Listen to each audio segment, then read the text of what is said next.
하나님의 은혜와 사랑이 저와 여러분들 가운데 함께하기를 예수님의 이름으로 축복합니다.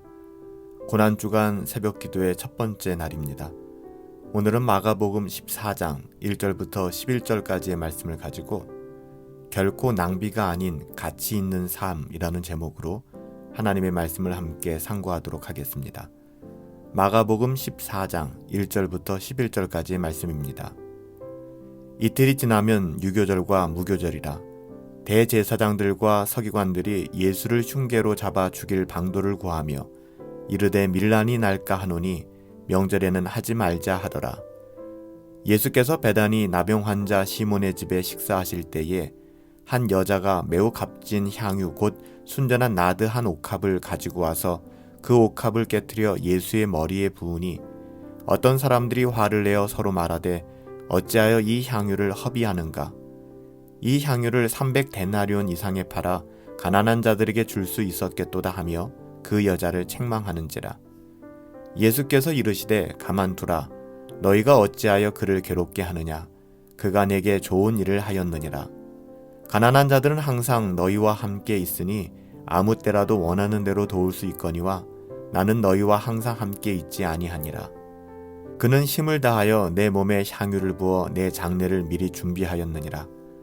내가 진실로 너희에게 이르노니 천하에 어디서든지 복음이 전파되는 곳에는 이 여자가 행한 일도 말하여 그를 기억하리라 하시니라.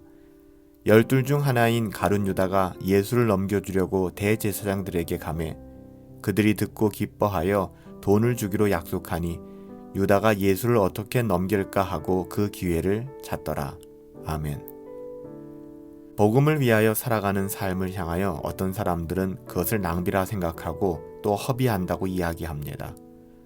누군가는 복음을 위하여 복음의 가치를 따라가고 또 예수 그리스도의 은혜와 하나님의 뜻에 따라 순종하며 그리스도의 은혜의 복음에 합당한 삶을 살아가려 하지만 어떤 사람들은 이런 삶을 흔히 그냥 낭비라 그리고 허비한다라고 이야기하기도 합니다. 오늘 본문에 봐도 예수님께서 베다니 나병 환자 시몬의 집에서 식사하실 때에 한 여자가 등장하잖아요. 마리아입니다. 그가 향유, 곧 순전한 나드 한 옥합을 가지고 와서 그 옥합을 깨뜨려 예수님의 머리에 부었습니다. 그때 어떤 일이 벌어졌습니까? 4절에 보면 어떤 사람들이 화를 내었다고 합니다. 서로 이야기하였죠. 어찌하여 이 향유를 허비하는가? 그렇습니다. 이 마리아의 아름다운 행동 그리고 예수님의 죽음을 준비했던 장례를 준비했던 이 예언적 메시지를 어떤 사람들은 허비한다라고 이야기했던 것입니다. 그래서 5절 말씀에 보면 이 향유를 300데나리온 이상에 팔아 가난한 자들에게 줄 수 있었겠도다 하며 마리아를 그 여자를 책망하였다라고 기록하고 있습니다. 오늘 본문을 봐도 예수님께서 친히 이 일을 기억하고 기념하라고 했던 이 여인의 행동, 이 마리아의 행동을 보고 어떤 사람들은 마리아가 향유를 낭비했다, 허비했다라고 책망하고 있는 것이죠. 예수님께서는 부활하시고 승천하시면서 당신의 제자들에게 땅끝까지 이르러 증인이 되는 삶을 살아달라고 부탁하셨습니다. 하나님의 나라를 이 땅에 세워가며 복음의 가치를 드러내달라는 우리 주님의 간곡한 부탁이셨죠. 하지만 이런 삶은 사실 세상적 안목으로 볼 때는 참으로 어리석고 가치 없어 보이기에 무시되기도 하며 조롱거리가 되기도 합니다. 우리가 예수 그리스도의 은혜의 복음에 합당한 삶을 살아가다 보면 때로는 세상의 가치에서 뒤지는 것 같기도 하고 바보 같아 보이고 어리석은 선택을 할 때처럼 보일 때가 많다는 것이죠. 그럼에도 불구하고 우리는 이것이 주님의 명령이기 때문에 또 주님의 마지막 유언이었기 때문에 하나님의 자녀들은 이 땅에서 결코 하나님의 자녀다운 신자의 삶을 포기할 수 없는 것입니다. 우리는 짐 엘리엇에 관한 이야기를 너무나도 잘 알고 있습니다. 1956년 휘튼 대학 출신이었던 짐 엘리엇과 그의 친구 4명, 선교사들이죠. 경비행기를 타고 에콰도르 동쪽에 있는 쿠라라 강가에 착륙했습니다.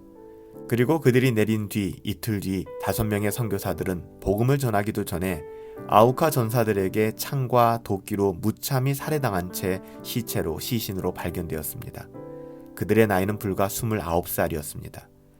당시의 언론이었던 라이프지에서는 이 사건을 크게 대서특필하면서 이렇게 표제어를 달았습니다. 얼마나 불필요한 낭비인가. 이 얼마나 불필요한 낭비인가. 짐 엘리엇과 4명의 선교사, 이 젊은 29살의 청년들의 죽음을 향하여 신문은 일면 기사에 이 얼마나 불필요한 낭비인가 라고 의문을 제기했습니다. 젊은 선교사들의 죽음에 대한 미국 사회는 굉장히 회의적인 반응을 보였던 것이죠. 어리석은 일이다, 낭비다 라고 이야기하는 것입니다. 하지만 잘 아시는 것처럼 짐 엘리엇은 영원한 것을 얻기 위해 영원하지 않은 것을 포기하는 것은 결코 어리석은 일이 아니다 라고 이미 청소년 때부터 그의 일기를 통하여 고백해 왔습니다. 그럼에도 불구하고 세상은 여전히 짐 엘리엇과 그 4명의 친구들의 죽음을 어리석다, 이것은 젊은 인재들의 낭비다 라고 이야기하였습니다. 예수님께서는 유월절 어린 양으로 이 땅에 오셨죠. 유월절은 출애굽에서 이스라엘이 구원받아 가나안으로 향하게 되는 출발점이었습니다. 애굽의 10가지 재앙의 마지막이자 출애굽 시작점이 유월절입니다.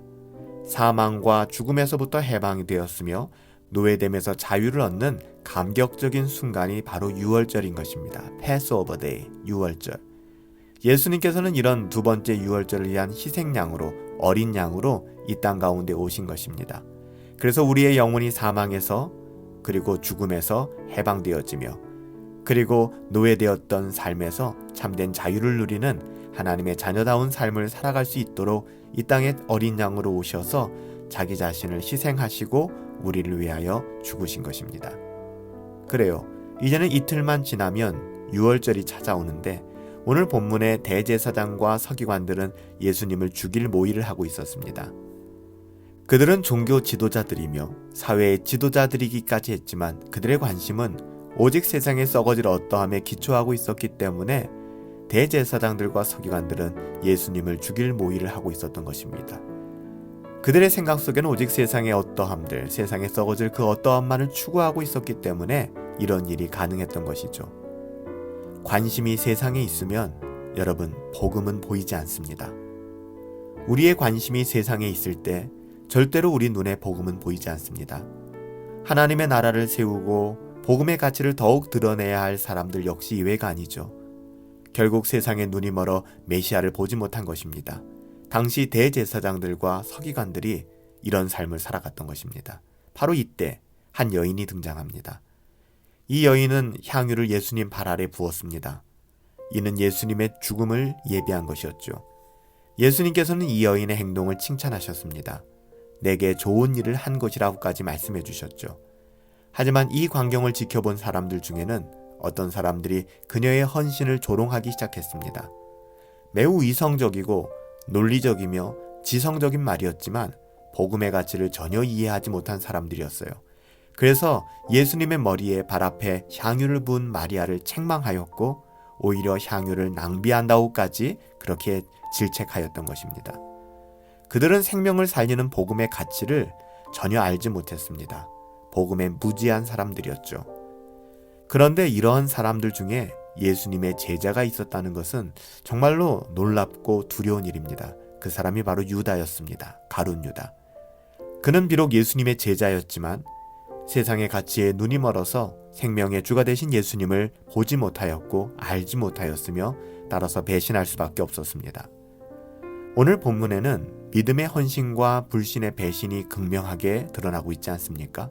특별히 유다의 배신과 마리아를 조롱하며 향유 옥합을 가난한 사람의 구제를 위해 써야 한다라고 책망하였던 사람들의 모습을 바라보면서 우리는 우리의 신앙을 좀 점검해 볼 수 있었으면 좋겠습니다. 여러분 어때요? 과연 내게 예수님은 얼마나 값진 분이십니까? 복음의 가치라는 것이 우리의 삶에 어떤 우선순위를 가지고 있습니까? 내가 그분을 따르기 위해서 포기해야 되는 것은 무엇일까요? 우리가 지난 주일에도 아무라도 나를 따라오려거든 자기를 부인하고 자기 십자가를 지는 것, 예수님의 그 영광스러운 십자가에 대해서 나누지 않았습니까? 내가 그분을 따르기 위해서 포기해야 되는 것은 무엇일까? 우리가 깊이 돌아보게 됩니다. 오늘은 고난주간 두 번째 날인 월요일 새벽입니다. 한 주간의 일상이 고난주간을 통해 조금만 더 새로워질 수 있게 되기를 예수님의 이름으로 축복합니다. 오늘 하루의 삶을 통해 무엇이 우리의 인생에서 중요한 것인지를 깊이 돌아보게 하시고 우리의 삶의 현장에서 참된 우선순위가 세워져서 우리가 하나님 앞에 깊이 순종할 수 있게 되기를 예수님의 이름으로 축복합니다. 오늘은 여러분 특별히 이 말씀을 붙들고 하나님 앞에 기도할 수 있었으면 좋겠습니다. 하나님, 무엇이 가치 있는 삶인지 깨닫게 하여 주시니 감사합니다. 세상의 가치 따라가다 보면 복음이 보이지 않아요. 세상의 가치가 아닌 보이지 아니하는 하나님 나라의 참된 가치를 따라 살 수 있도록 우리에게 은혜를 베풀어 주시옵소서. 세상에 썩어질 그 가치, 세상에 썩어질 어떠함이 아닌 참으로 값진 신자의 삶을 따라 경건을 추구하며 살아갈 수 있도록 우리에게 은혜를 허락하여 주십시오. 이렇게 말씀을 붙들고 기도해 주시고요. 두 번째는 미얀마를 위해 기도해 주시기 바랍니다. 하나님께서 군사 쿠데타로 고통받고 있는 미얀마 국민들과 함께하여 주시고 은혜를 베풀어 주시옵소서. 더불어 해오에 있는 우리 아이들과 선교센터를 지켜주시옵소서.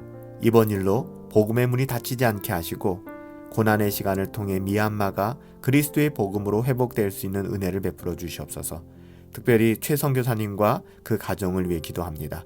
하나님께서 은혜를 주사 강건하게 하시며 이번 일들을 하나님께서 주신 지혜로 잘 감당하실 수 있도록 붙들어 주시옵소서. 세 번째로는 교회를 위해 기도합시다. 우리 분당 허브교회가 오직 은혜의 복음 안에서 견고하게 세워질 수 있도록 기도해 주시기 바랍니다. 모든 성도들이 한 마음으로 복음의 눈이 열리게 하시고 하나님을 아는 것과 믿는 것에 행하는 것에 하나가 되는 참된 믿음을 회복할 수 있도록 교회를 위해 기도해 주시기 바랍니다. 특별히 어려운 환경 속에 믿음이 연약해져 있는 성도들을 기억하시면서 기도했으면 좋겠어요. 오직 믿음으로 서게 하시며 믿음으로 살아갈 수 있도록 낙심 가운데 절망하지 않는 은혜로 붙들어 주시옵소서. 오늘 이 시간 잠시 말씀을 기억하시며 또 선교지와 또 교회를 위해서 미얀마와 교회를 위해서 여러분 함께 기도해 주시기 바랍니다. 오늘도 말씀과 기도로 경건을 추구하시며 승리하시기를 예수님의 이름으로 축복합니다. 함께 기도하시며 오늘 하루를 시작하십시다. 승리합시다.